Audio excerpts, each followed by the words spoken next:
નમસ્કાર મિત્રો, સ્વાગત છે તમારું આપણી આ યુટ્યુબ ચેનલમાં જેનું નામ છે ગુજરાતી જીકેની જમાવટ। તો રાજ્યભરના જે લાખો આઉટસોર્સ કર્મચારીઓ કે જેઓ રાજ્ય સરકારના વિવિધ વિભાગો હેઠળ બોર્ડ નિગમ કોર્પોરેશન અને સ્વાયત્ત સંસ્થાઓમાં કામ કરે છે, તો હવેથી મિત્રો આઉટસોર્સ જે કર્મચારીઓ છે, કોન્ટ્રાક્ટ કર્મચારીઓ, તેની ભરતી પ્રક્રિયામાં મોટો ફેરફાર રાજ્ય સરકારે જાહેર કર્યો છે।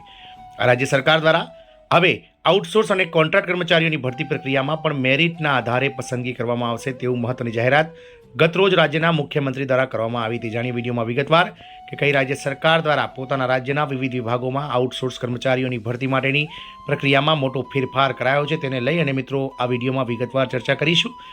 તો વિડીયોના અંત સુધી આપ બન્યા રહેશો અને જો આપ અમારી ચેનલમાં પહેલીવાર વિડીયો જોતા હોય, નવા હોય તો અમારી ચેનલને તમે લાઇક, શેર અને સબસ્ક્રાઇબ કરી બાજુમાં રહેલું બેલ આઇકોન દબાવીને ઓલ નોટિફિકેશન ઓન કરી લેશો, જેથી કરીને ચેનલ પર મૂકવામાં આવતા વિવિધ ભરતીઓના નોટિફિકેશન, આવા સરકારી કર્મચારી, આઉટસોર્સ કર્મચારી અને કોન્ટ્રાક્ટ કર્મચારી વગેરેને લગતા ન્યૂઝ, પગાર વધારાના ન્યૂઝ તમને અમારા ચેનલના માધ્યમથી સરળતાથી ઉપલબ્ધ થઈ જાય।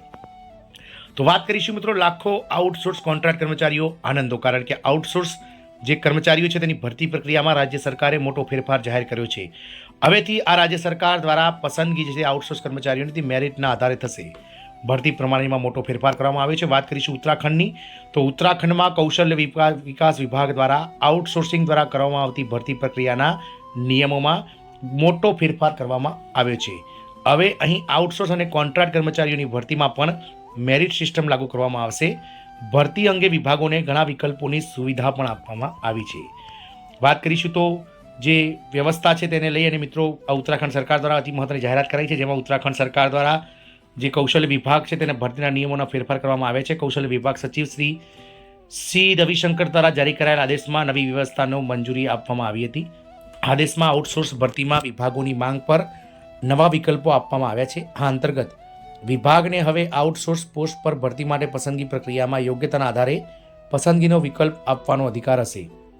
જો વિભાગ વર્ગ 4 સ્વચ્છતા કાર્યકર, સુરક્ષા કાર્યકર સ્તરે ભરતીમાં મેરિટની જરૂર ન રાખે તો તે જૂની સિસ્ટમનો વિકલ્પ પણ આપી શકે છે। વિભાગો યોગ્યતા, ગુણ, અનુભવ, વિશેષ લાયકાત, લિંગ, કાયમી રહેઠાણના આધારે પસંદગીનો વિકલ્પ આપી શકે છે। જિલ્લાવાર ભરતીમાં કાયમી રહેઠાણનો વિકલ્પ આપવામાં આવ્યો છે, જેથી જિલ્લાના લોકોને જ પ્રાથમિકતા મળે। ભરતી અંગે વિભાગે પોતાની વ્યવસ્થા કરવી પડશે। આમાં લિંગ આધારિત ભરતીની પસંદગીની સાથે અપંગ કર્મચારીઓ માટે પણ વિકલ્પ આપવાનો રહેશે। કાયમી રહેઠાણનું પ્રમાણપત્ર આપવું આવશ્યક છે। બ્લોક, મ્યુનિસિપલ કોર્પોરેશન, નગર પંચાયત, ગ્રામ પંચાયત સ્તરે આઉટસોર્સિંગ દ્વારા ભરતીમાં રહેઠાણ માટે કાયમી રહેઠાણનો વિકલ્પ આપવો પડશે। પ્રાપ્ત થયેલી બધી અરજીઓની એક રેન્ડમલી યાદી તૈયાર કરવામાં આવશે। પહેલીવાર તૈયાર થનારી યાદીમાં મંજૂર પદો કરતાં 3 ગણા વધુ લોકોના નામ આપવામાં આવશે। જો પહેલી યાદીમાં પસંદગી ન થાય તો બીજી યાદીમાં 5 વખત અને ત્રીજી યાદીમાં 10 વખત પસંદગી આપવામાં આવશે। જો કોઈ અરજી ખોટી માહિતી આપશે તો તેને પસંદગી પ્રક્રિયામાંથી ગેરલાયક ઠેરવવામાં આવશે। આ માટે અરજી કરતી વખતે સાચા તથ્યો આપવાના રહેશે। જો તપાસ દરમિયાન હકીકતો ખોટી જણાશે તો કાર્યવાહી પણ કરવામાં આવશે। આમ ઉત્તરાખંડ સરકાર દ્વારા આઉટસોર્સ કર્મચારીઓની ભરતી પ્રક્રિયામાં હવે મેરિટના આધારે જેમ સરકારી કર્મચારીઓને જે કાયમી ભરતી હોય છે જેમાં મેરિટ પ્રમાણે મિત્રો લેવામાં આવે છે, તે રીતે મેરિટના આધારે રાજ્ય સરકારના વિવિધ વિભાગો, બોર્ડ નિગમ કોર્પોરેશન, સ્વાયત્ત સંસ્થાઓ વગેરેમાં જે આઉટસોર્સ કર્મચારીઓ છે કે જે હાલમાં સરકારી કર્મચારીઓની ખોટ છે તેને પૂરી કરવા માટે આવા કોન્ટ્રાક્ટ કર્મચારીઓને લેવામાં આવતા હોય છે અને તેની ભરતી પ્રક્રિયામાં હવે મેરિટના આધારે પસંદગી થશે તેવું ઉત્તરાખંડ સરકાર દ્વારા કૌશલ્ય વિકાસ વિભાગ દ્વારા અતિ મહત્વનું પરિપત્ર જાહેર કરાયો છે। જય હિન્દ, અસ્તુ।